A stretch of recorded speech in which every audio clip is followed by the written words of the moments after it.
Kung titignan nyo naman ang clip, nagtatanong lamang kay Speaker Romualdez kung may katotohanan ba na 1.8 billion na ang kanyang nagastos bilang travel fund. Magandang araw at ito po ang ating update mga kababayan. Binatikos nga ni Atty. Harry Roque na dati namang congressman ang ginagawa ngayon ng House of Representatives patungkol sa naging pahayag ni Ka-Eric ng Isiminay nyo sa kanyang programa na Laban Kasama ang Bayan.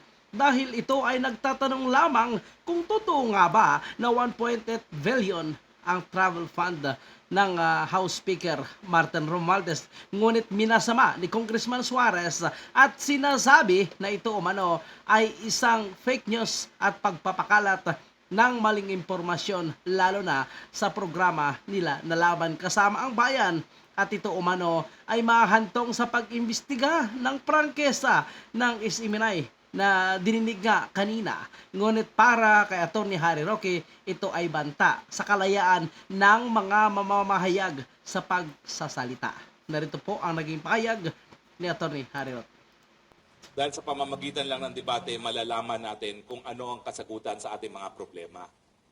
Kaya nga po sa ngayon, na binantaan na ang isang media outfit na SMNI, di umano dahil sa fake news, na kung titignan nyo naman ang clip, nagtatanong lamang kay Speaker Romualdez kung may katotohanan ba na 1.8 billion na ang kanyang nagastos bilang travel fund.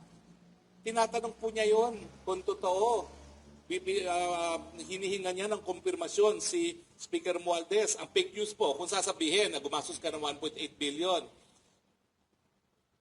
Ngayon po, yun na nga po daw, magkakaroon daw ng investigasyon. Anong resulta ng investigasyon? Ito po ay magre-resulta sa chilling of the right of freedom of the press na sang-ayon po sa kaso ni Chavez versus Gonzales nung pinagbawal ni dating Secretary Gonzales ang pag-e-ere ng Hello Garci tape na ito po ay sakop sa pagbabawal by way of prior restraint, hindi lang po yung aktwal na pagsusupil ng malayang pananalita, kundi mga bagay-bagay na po pwedeng magkaroon ng chilling effect on freedom of expression and freedom of the press.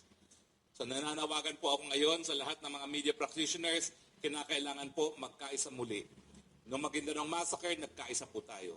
Noong mga libel cases na sinampa ni dating FG, nagkaisa po tayo. Iba po kasi ang kaso naman ng SMNI sa ABS-CBN. Ang ABS-CBN, paso po yung kanilang prangkisa at walang kahit anong magagawa para pilitin ng Kongreso kung ayaw sila bigyan ng prangkisa. Pero kapag meron ka na pong prangkisa, at habang importante ang malayang pamanalita at malayang pamamahayag, hindi po pwedeng gamitin ng Kongreso yung banta na ikansela ang prangkisa para supilin ang isang media outfit. So malinaw po mga kababayan po natin. Kaya sa mga basher po ng Isiminay at ng Laban Kasama ang Bayan na alam po natin na sila rin ang kalaban ng bayan na sinasabi na dapat umano ay tanggalan ng prangkisa itong Isiminay News kagaya ng ginawa nila sa ABS-CBN, malabo at hindi umano kapareho ang usapin dito sa ABS-CBN at Isiminay kung paglabag umano ang pag-uusapan. Unang-una, wala umanong paglabag na ginawa ang Isiminay kung sila ay nagtatanong lamang at ang prangkisa ay hindi expire at wala umanong kaso at paglabag itong Isiminay. At sa mga katanungan din ng media patungkol sa ICC ay ipinaliwanag din ni Atty. Harry Roque at kung ito ba ay ang nangyari ngayon sa Isiminay ay posibleng may connection ba sa usapan ng ICC at itong umano impeachment kay Vice President Sara Duterte na alam naman po natin mga kababayan na ang tahanan ng mga Duterte sa malayang pamamahayag ay ang Isiminay. Hindi kaya ito ay may connection? Yan po ay sinagot din ni Atty. Harry Roque. Po ay pinagbabawal dahil yan po isang form of prior restraint or subsequent punishment na pinagbabawal po ng malayang pananalita at malayang pamamahayag. Ang tanong ko, nasan kayo, mga kasama natin sa media, sa panahon po na meron na namang banta laban sa kalayaan ng malayang pamamahayag? Yung timing po ng magkakasunod na issue nitong House Resolution regarding ICC and issue sa impeachment kay VP Sara at itong sa SMNI. Well, sinasabi ko na po na politika man lahat ang pinagmumulan ng lahat. At kung titignan nyo ang mga landmark decisions ng Korte Suprema sa Constitutional Law, lahat naman yan nagdulot din, nagmula rin sa politika. from the time of Tanyada versus Angara, to the time of Francisco versus House of Representatives, to the time of Roque versus Arroyo, lahat po yan politika. Okay? At hindi po natin mapagkakait na siguro nagkaroon lang ng personalan sa panig ni Speaker Romualdez at ni VP Sara Duterte, kaya lahat ito po ay nangyayari. Pero mabuti naman po, nagsalita ng Presidente pagdating sa issue ng impeachment. At nagsalita na siya at sa tingin ko naman, hindi siya susuoyin ng mga miyembro ng Kamara de Representante. Pero baka kinakailangan na rin magsalita ang Presidente pagdating po sa ICC. At nagsalita na naman siya. Pakinggan niyo pong sinabi niya. Kung babalik tayo sa ICC, wala na pong epekto yan sa drug war dahil prospective po ang jurisdiction ng ICC. At dahil nawala na nga po yung jurisdiction ng ICC, nung natulog sa pansita ng ICC prosecutor at humingi ng leave for preliminary investigation, 2 years matapos na naging epektibong pagbibitiw natin sa ICC, hindi na po pwede magkaroon muli ng jurisdiction ang ICC pagdating sa drug war.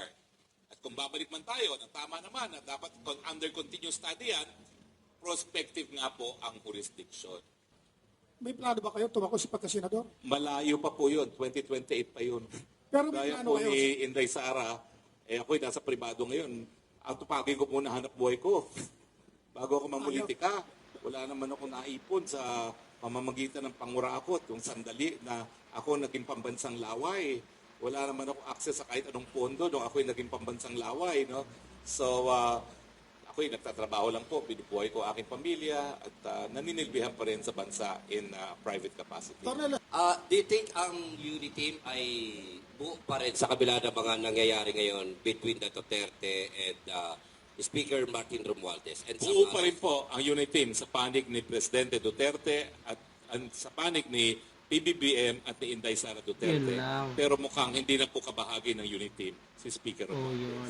Napaka-diretso at prangka nga ang mga sagot ni Attorney Harry Roque. So, ang tanong sa kanya kung tatakbo ba siya sa 2025 sa pagka-senador ay malabo at kailangan niya umano asikasuhin ang kanyang personal na hanap buhay at kung sa unit team naman ay mukhang hindi na umano kasama sa unit team itong si House Speaker Martin Romualdez dahil sa kanyang mga ginagawa ngayon kay Vice President Sara Duterte at pag-aatake sa mag-ama. Kasama nga dito ang umano'y impeachment at itong pagpapapasok ng ICC sa ating bansa. Nakita naman po natin yung pattern at tila ba nagpapasikat ngayon itong si House Speaker Martin Romualdez kasi yung palingki, pinasok niya na rin, ano? Mga kababayan po natin, para naging tila maruhas na ang kanyang ginawa. At ang bigas na 20 umano sa Cebu. So, talagang dinayo niya, mga kababayan po natin. At kinabukasan ay pinakansila ni Gobernador Gwen Garcia ang pagbibenta ng 20 na bigas. Dahil lumubo umano ang kanilang listahan. Dahil ang alaw lang pala na makabili nitong bigas na tag-20 ay yung mga nasa laylayan o baga kasama doon sa listahan ng mga may hirap nating kababayan at hindi kaya umano ng kanilang supply. So ibig sabihin, nabudol din ang mga taga Cebu sa tagbebenteng bigas na pinopromote ni House Speaker Martin Romualdez. Ito pala ay para lang may mapapreskon, may media, may maipasikat sa taong bayan. Pero sa totoo, mga kababayan po natin, imposible pa rin itong benteng bigas. Kung mayroon man, ay limitado lang. So, kagaya ng nangyari sa Cebu, at agad pinakancel. Kaya yan po yung ating update, mga kababayan. Para sa inyong komento, saloobin, opinion, libre po tayo mag-iwan dyan sa ating comment section. Maraming salamat, kababayan.